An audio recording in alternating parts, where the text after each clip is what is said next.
सो चार ऑप्शन है, दिख रहा है चारों आपको? 7/8, 8 छुप गया होगा लास्ट में, 7/8 है।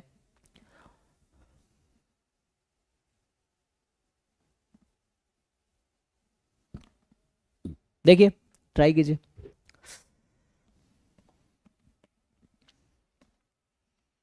ये कह रहा है कि ओमेगा जो कि नेचुरल नंबर है, ये जो ओमेगा लिखा है सेट ऑफ नेचुरल नंबर है। सो ओमेगा यहाँ पे सेट ऑफ नेचुरल नंबर है, 1 2 3 4 अप टू इन्फिनिटी। और एच जो है collection of all subsets of omega का है।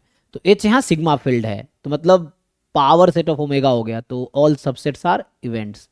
तो एच पे यहाँ इग्नोर कर दोगे तो भी कोई दिक्कत नहीं, क्योंकि जहाँ भी सिग्मा फील्ड नहीं गिवन होता है ऑब्वियसली यही सिग्मा फील्ड होता है ना। जैसे आप इस लेवल तक आए हैं, आप देखते होंगे रेयरली कहीं सिग्मा फील्ड गिवन होता है। तो जहाँ सिग्मा फील्ड नहीं गिवन है वहाँ यही वाला सिग्मा फील्ड है।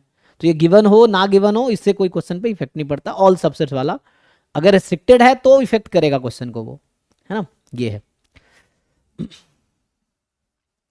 तो ऑल सबसेट्स अगर मतलब पावर सेट ओमेगा का है तो ये तो सिग्मा फील्ड होगा ही, तो कोई दिक्कत नहीं है, उसको हटाओ। अभी देखते हैं P with the probability major on H, क्योंकि आपको पता होगा प्रोबेबिलिटी फंक्शन का डोमेन सिग्मा फील्ड होता है, कोडोमेन रेंज 0 to 1 है। तो आपको probability at each point defined है, तो अगर आप रैंडम वेरिएबल के थ्रू सोचेंगे तो ये ज्योमेट्रिक टाइप का है ना, ये है। And x omega to R है, एक्स ओमेगा ओमेगा है, समझिए। तो मतलब ओमेगा जो है वो नेचुरल नंबर है, तो एक्स का रेंज भी नेचुरल नंबर है, मतलब आइडेंटिटी फंक्शन है, तो एक्स आइडेंटिटी फंक्शन है। तो मैंने कहा ज्योमेट्रिक रैंडम वेरिएबल है, तो कहने का मतलब ये आ गया कि probability x is equal to k, ये प्रोबेबिलिटी है 1/2 की पावर के, जो कि वहां गिवन है, के इज अ नेचुरल नंबर, समझिए। तो पूछ रहा है देयर एग्जिस्ट के इन सैंपल स्पेस सच दैट, इसकी प्रोबेबिलिटी इससे कम होगी, होगी ना, लार्ज ले लो के, है ना।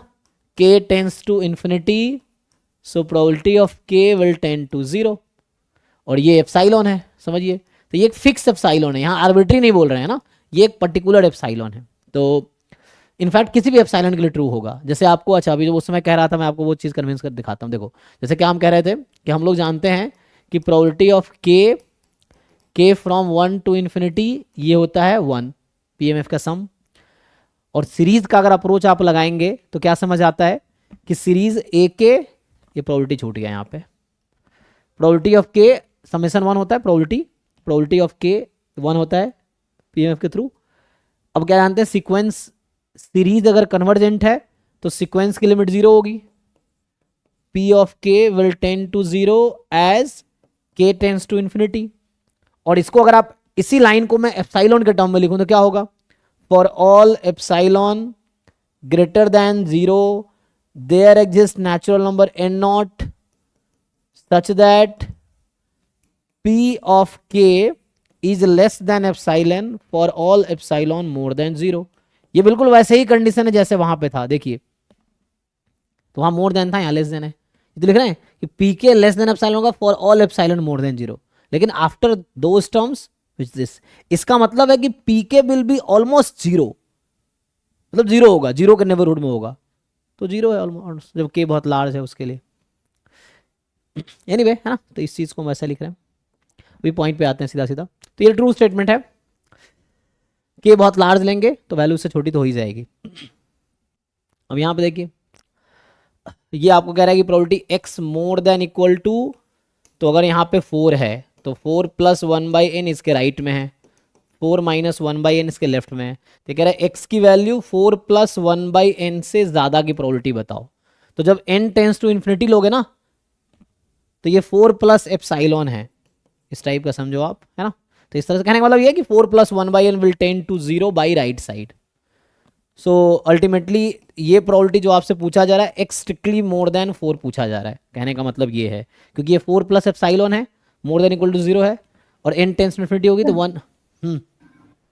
सर यहीं पे कंफ्यूजन होता है कि हम लोग पहले लिमिट टेंड करवा देते हैं तब प्रोबेबिलिटी निकालते हैं। नहीं नहीं, तो वो गलत हो जाएगा। सर आपको आप अभी समझना है। बोलिए। जैसे अब कुछ लोग ऐसा सोच सकते हैं n को हम इन्फिनिटी रख देते हैं तो आप निकाल दोगे probability x more than equal to 4, और ये होगा गलत। उसकी वजह आपको समझना है। क्या आपको लगता है एक्स की वैल्यू कभी 4 हो पाएगी यहाँ पे?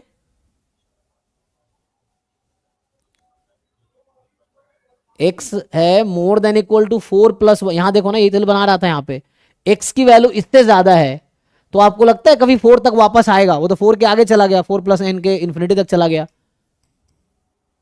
तो डू यू थिंक x की वैल्यू 4 होगी कभी? नहीं sir. 1/n approaches to 0 by right side, तो 0 तो इंक्लूड होगा ही नहीं कभी 1/n के जगह पे। 1/n की वैल्यू एग्जैक्ट वैल्यू 0 कभी हो ही नहीं सकती है ना, टेंड करेगी 0 को वो। सो दैट्स वाई आपको ठीक से समझना है, आप ये नहीं लिमिट पुट कर दिए 0, पुट नहीं कर सकते आप। तो आपको ठीक से समझना है कि या तो फिर उस अप्रोच से जाओ कि पहले प्रोबेबिलिटी निकालो फिर लिमिट लगाओ, वो लेंदी अप्रोच है जो पहले मैंने कराए होंगे। तो आप पहले इसकी प्रोबेबिलिटी अलग से निकाल लो, फिर एंड में जब प्रोबेबिलिटी आ जाए तब लिमिट लगाओ, थोड़ा टाइम लगेगा, इसमें डायरेक्टली हो जाएगा इस तरीके से कि हमने कहा 4 प्लस 1/n से ज्यादा है, तो n अगर बहुत लार्ज भी है तब भी ये 4 के राइट नेबरहुड में ही रह जाएगा x, कभी 4 के लेफ्ट नेबरहुड थोड़ी जाके 4 को इंक्लूड कर लेगा, तो 4 को इंक्लूड कर ही नहीं पाएगा कभी। So that's why this quantity is 4 plus 1/x है ना, मतलब x मोर देन 4, तो इसका मतलब 1 माइनस CDF एट 4 या जो भी है, तो मोर देन 4 था, 1 minus probability less than equal to 4, तो कर पाओगे ना आप लोग। सो फर्स्ट पार्ट जो है,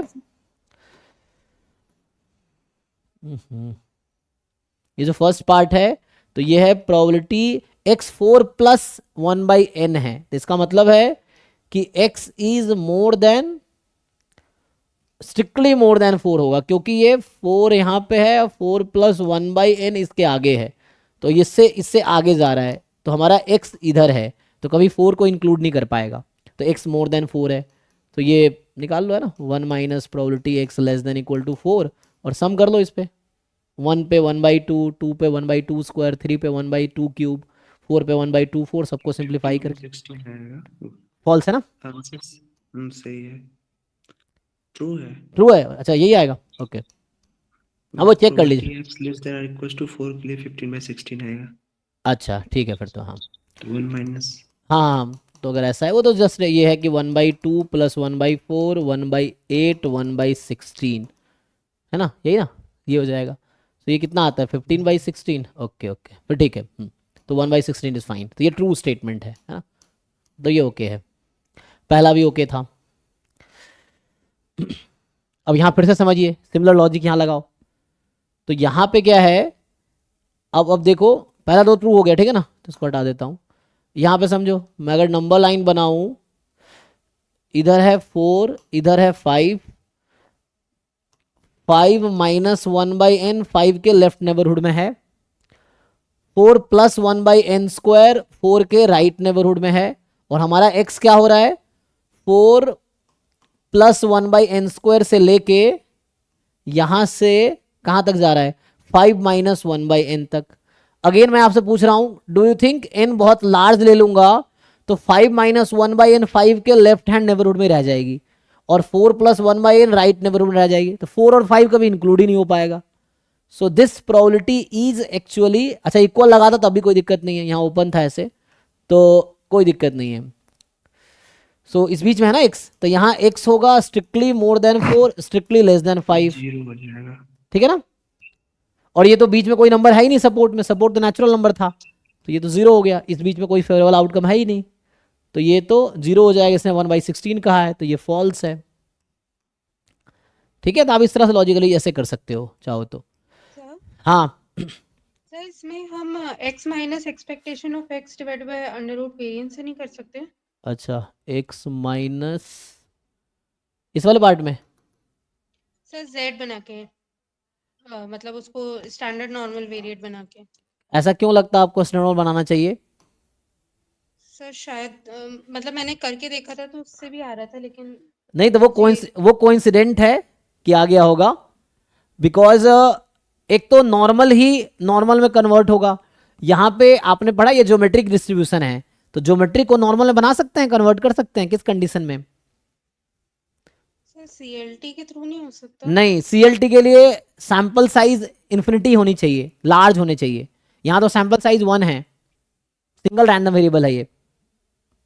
CLT में क्या होता है, अप्रोच तो इन्फिनिटी तक हो रही है इसलिए। नहीं नहीं नहीं, आपको समझना है, ये यही दिक्कत होती है एक्चुअली। क्या है, एक है x1 x2 xn, तो जहां CLT जो कहती है कि x bar minus mu sigma by root n converges in distribution to normal 0 1, ये तब है जब n वहां पे इंडेक्स है। CLT के स्टेटमेंट n क्या है, इंडेक्स है। इट्स नॉट लाइक जैसे एग्जांपल के लिए अगर कहीं ज्योमेट्रिक p है या ज्योमेट्रिक मान लो 1/n है, आप यहां भी CLT लगा दोगे।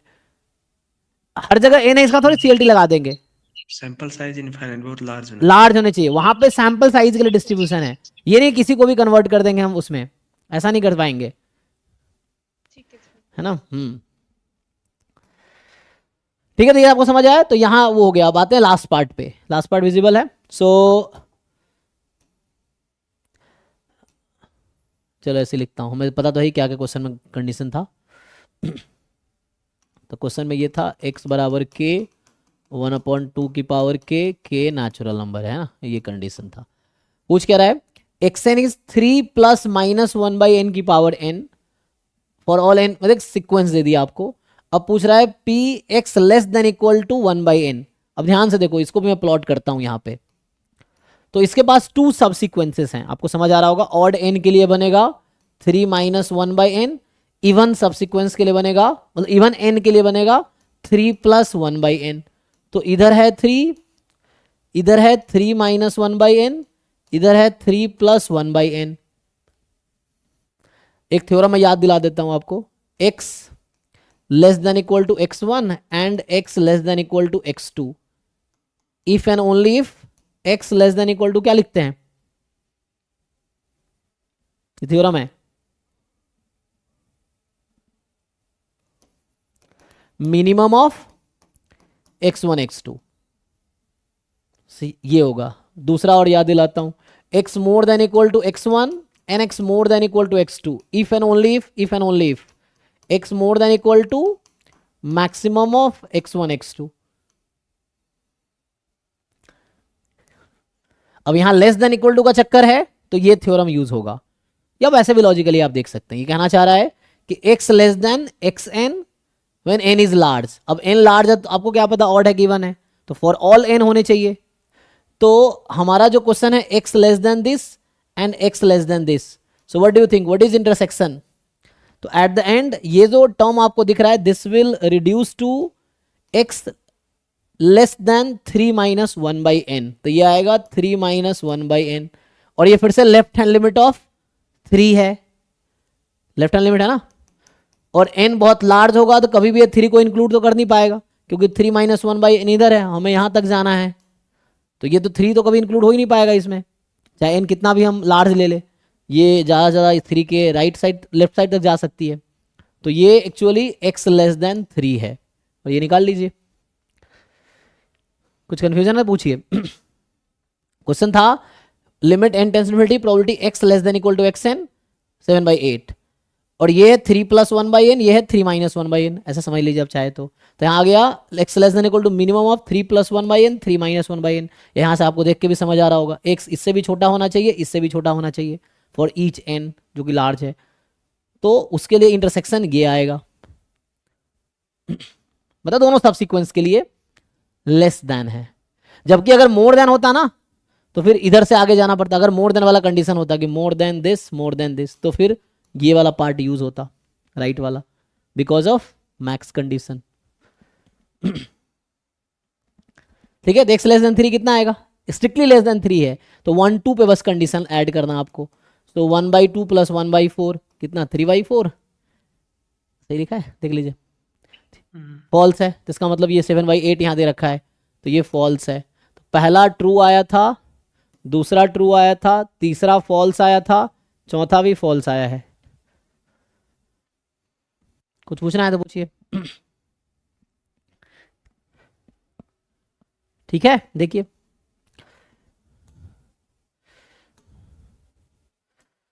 तो ये 50, तो अभी क्या 10 क्वेश्चन तो डिस्कस किए हैं। अच्छा, ये सब 2 मार्क्स वाले हैं ना, इसीलिए अभी जितना भी क्वेश्चन हमने अभी डिस्कस किए सब 2 मार्क्स वाले हैं। कल 40 आई थिंक 35 तक 1 मार्क्स वाले थे, 35 के बाद 2 मार्क्स स्टार्ट हुआ था ना, इसने दिया होगा कंडीशन। आई थिंक 35 तक जहां तक मुझे याद है 1 मार्क्स का था। उसके बाद लिखा होगा question number this to this is 2 marks each.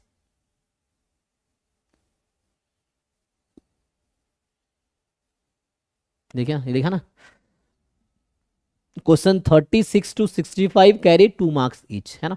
तो 1 से 5 1 मार्क्स का, 6 to 10 2 मार्क्स का, 11 to 35 1 मार्क्स का, 36 to 65 2 मार्क्स का। तो ये पैटर्न है एग्जाम का, आपके एग्जाम में भी ऐसे ही होगा। तो जैसे जैम में क्या करता है, एमसीक्यू एमएसक्यू एनईटी अलग अलग रहता है, इसमें ऐसा नहीं है ना, इसमें आपको दिखेगा, लेकिन है शुरू में एमसीक्यू, बाद में एमएसक्यू, फिर एनईटी अभी आया नहीं आएगा।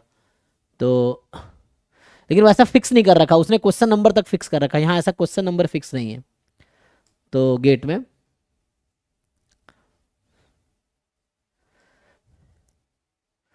सो हमने भी 50 तक डिस्कस किया है, टाइम तो हो ही गया, कल इसको कंप्लीट करते हैं। तो आप लोग कंप्लीट करके आइए सब लोग, 51 से लेके 65, एक क्लास और लगेगा इसमें। तो 51 से 65 तक कल कंप्लीट, कल हो जाना चाहिए ना, 15 क्वेश्चन हो जाएगा। तो ठीक है, 51 से 65 तक कल कंप्लीट ना। एनएटी लास्ट में है, यहाँ भी न्यूमेरिकल आंसर टाइप लास्ट में है एनएटी, लेकिन एग्जाम में सफल्ड रहता है, एग्जाम में है ना, पेपर सफल्ड रहते हैं सबके, एक जैसा नहीं रहेगा, वैसा है। तो अभी मैं स्टॉप करता हूँ क्योंकि है ना, तो कल भी क्लास 9 to 11 होगी, और 9 to 11 में हम लोग इसको कल कंप्लीट कर लेंगे। तो आप लोग 1 to 65 सॉल्व करके आइए, और जब मैं कराता हूँ तो आपको दिखेगा, फिर आप पूछ भी सकते हैं, बता भी सकते हैं, इस तरह से वैसा है। जब सॉल्व करके आएंगे तो आपको ज़्यादा समझ आएगा देन ऐसे ही देखने से, ठीक है।